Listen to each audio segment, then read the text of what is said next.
اللہ تعالیٰ کا وعدہ ہے کہ دین کو محفوظ رکھنا ہے، اور اللہ تعالیٰ قادر ہیں۔ ایک اللہ والے کی بات سنی کہ مسجد بن رہی تھی، تو وہ ترغیب دے رہے تھے لوگوں کو مسجد کی تعمیر میں حصہ لینے کے لیے۔ تو فرمانے لگے بھی اللہ تعالیٰ آسمان بھی بنا سکتے ہیں، زمینیں بھی بنا سکتے ہیں، پہاڑ بھی بنا سکتے ہیں، دریا بھی چلا سکتے ہیں۔ تو وہ اللہ اپنا چھوٹا سا گھر نہیں بنا سکتا تھا کہ جس اللہ نے اتنا کچھ بنا دیا ہے؟ تو وہ اللہ اگر چاہتے تو دنیا میں ہر محلے میں مسجد کے نام پر اپنا گھر بھی بنا سکتے تھے، لیکن اس کا نقصان یہ ہوتا کہ پھر ہم ثواب سے محروم ہو جاتے۔ تو اللہ تعالیٰ نے ہمیں اعزاز اور نوازنے کے لیے یہ خدمت ہمارے ذمہ لگا دی۔ تو اللہ تعالیٰ کے لیے کوئی مشکل نہیں تھا کہ دین کو محفوظ رکھیں، اور غیبی اپنے اسباب کے ذریعے سے، وسائل کے ذریعے سے، ملائکہ کے ذریعے، دوسرے ذرائع سے، لیکن دین کو محفوظ رکھنے کے لیے اللہ تعالیٰ نے مہربانی فرمائی، انسانوں کو منتخب فرمایا، اور پھر انسانوں میں سے ہمیں منتخب فرما لیا۔ تو اس پر اللہ تعالیٰ کا ہمیشہ دل سے شکریہ ادا کرتے رہنا چاہیے، اور دل میں یہ مسلسل احساس رہے کہ یا اللہ تو نے ہمیں دین کی خدمت کے لیے قبول فرمایا، اور ہماری کسی غلطی، کسی گناہ کی وجہ سے پکڑ میں ہمیں محروم نہ فرما دے۔ دوسری بات یہ کہ اس وقت دنیا چونکہ ایک گھر کی مانند بنتی جا رہی ہے ذرائع ابلاغ کے ذریعے سے، اور آپس کا پھیلاؤ اور وسعت کے باوجود دنیا سکڑ رہی ہے، عالمی حالات تیزی سے بدل رہے ہیں۔ تو دنیا کے حالات کیا تقاضا کر رہے ہیں اور کدھر جا رہے ہیں اور ہمیں کیا کرنا چاہیے، تو ایک دین کی خدمت کرنے والے کے لیے اس چیز کو سمجھنا، اس چیز کو جاننا، یہ بھی ایک انتہائی ضروری چیز ہوتی ہے۔ تو یہاں جو دورہ ہو رہا ہے تو علمی معلومات تو ہر جگہ ہو جاتی ہیں، شاید اس حوالے سے آپ کو فائدہ یہاں زیادہ پہنچے کہ دنیاوی تقاضے اور دنیاوی حالات ہم سے کیا چاہ رہے ہیں، اور اس کے مطابق ہم نے اپنے آپ کو کیسے تیار کرنا ہے، کیونکہ وقت کے آنے کے ساتھ ساتھ اپنے حالات کو بدلنا یہ ہمارے اسلاف کا طریقہ رہا ہے۔ لیکن کل پرسوں بھی میں مذاق میں کسی کو عرض کر رہا تھا کہ ہمارے علماء کا طریقہ تو رہا ہے لیکن لیٹ شروع کرتے ہیں۔ آج کل ہمارے مدارس میں انگریزی کا پورا زور ہے، میٹرک پر اور اس پر، تو ہمارے مدارس والوں نے وہ کمپیوٹر قبول کیا اس وقت جب کہ اس کی ترقی کی انتہا ہو رہی تھی۔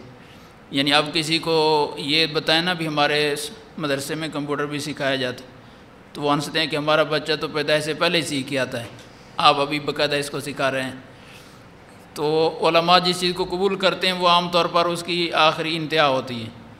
تو انگریزی کو ہمارے حضرات قبول کر رہے ہیں، تو لگتا یہ کہ 2-4 سال تک انگریزی کی جگہ چائنا آ جائے گا اور انگریزی کی انتہا ہو جائے گی۔ تو بہرحال قبول کرتے ہیں، جو حالات کے مطابق شروع میں کر لیں، آخر میں کر لیں۔ ہمارے حضرت قبلہ خاکوانی دامت برکاتہم العالیہ آج سے کم از کم 10-15 سال پہلے ایک دن مجھے فرمانے لگے کہ ہمارے حضرات انگریزی کو قبول نہ کر کے غلطی کر رہے ہیں۔ فرمایا کہ اگر اس وقت مودودی صاحب کا کالج میں بڑا زور تھا،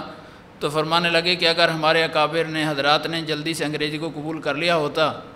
اور حضرت تھانوی رحمۃ اللہ علیہ کی تعلیمات انگریزی میں ڈھال کر اسکول کالج میں چلی جاتی، تو حضرت تھانوی رحمۃ اللہ علیہ کی تعلیمات کے سامنے مودودی صاحب کی کیا حیثیت ہے،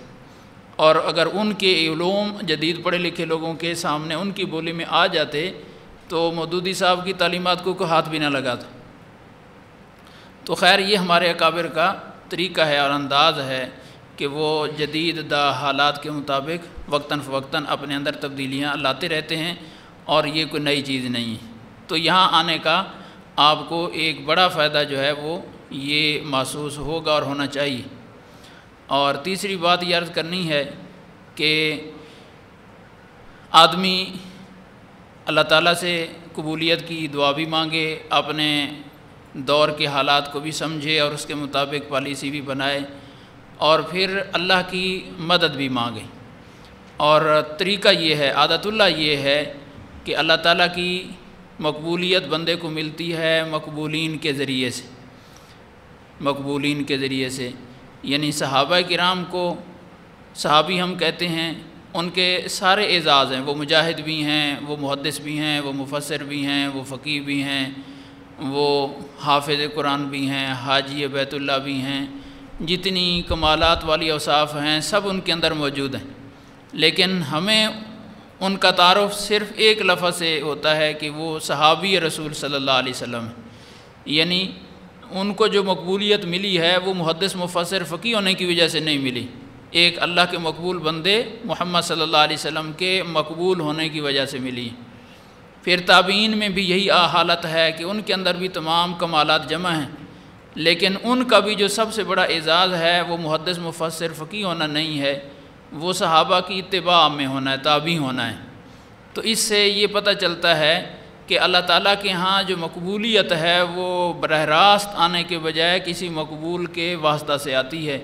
تو اس لیے ہر دور میں دین کی محفوظ اور بے خطر خدمت کرنے کے لیے ضروری ہے کہ اپنے اکابر کا ان پر اعتماد اور اپنا اعتماد اکابر پر اور ان کی سرپرستی میں ان کی دعاؤں کے ساتھ آدمی جڑ کر رہے، تو پھر مقبولیت جلدی آ جاتی ہے، اچھی ہو جاتی ہے، اور اللہ تعالیٰ کی طرف سے پھر غیبی مدد شامل حال ہو جاتی ہے۔ باقی چونکہ یہ ایک مستقل فن ہے جو حضرات آپ سیکھ رہے ہیں، ہمیں جامعہ امدادیہ میں یاد ہے ہمارے شیخ حضرت شیخ نذیر صاحب رحمۃ اللہ علیہ نے اس فن کے ماہرین کو مستقل گزارش درخواست فرمائی ہوئی تھی۔ حضرت علامہ ڈاکٹر خالد محمود آدم برکاتہ العالیہ، مولانا امین اوکاڑوی صاحب رحمۃ اللہ علیہ، اور اس قسم کے حضرات کہ جب بھی آپ سال میں فارغ ہوں آپ کے اوقات، تو 3 دن آپ جامعہ امدادیہ کے لیے تشریف لے آیا کریں، اور ہمارے طلباء کو آپ اس فن پر آ کر پڑھائیں۔ آپ کے لیے ہماری طرف سے سارا سال دروازے کھلے ہیں، اور کوئی آپ کے لیے ہمارا کوئی دن متعین نہیں ہے۔ تو یہ ایک ضرورت ہے اور ایک مستقل فن ہے، اور اس فن کے متعلق اس فن کے ماہرین حضرات آپ کو پڑھا رہے ہیں، پڑھاتے رہیں گے، اور میرا چونکہ یہ فن نہیں ہے تو اس لیے جو اور پہلے کوئی ذہن بھی نہیں تھا، اور اس بارے میں کوئی ذہن میں بات مستحضر بھی نہیں تھی، اور آپ نے سنا ابھی مشورہ ہی چل رہا تھا، پہلے مفتی یونس صاحب کا اعلان ہو گیا، پھر اچانک میرا ہو گیا، تو جو ذہن میں بات آ گئی اگر خیر کی ہو تو اللہ پاک ہمیں عمل کی توفیق عطا فرمائے، اگر کوئی غلط بات ہوگی تو اللہ تعالی ہم سب کو اس کے شر سے محفوظ فرمائے۔ وآخر دعوانا الحمدللہ رب العالمین۔ لا إله إلا الله، لا إله إلا الله، لا إله إلا الله، ما لنا رب سواه. لا إله إلا الله.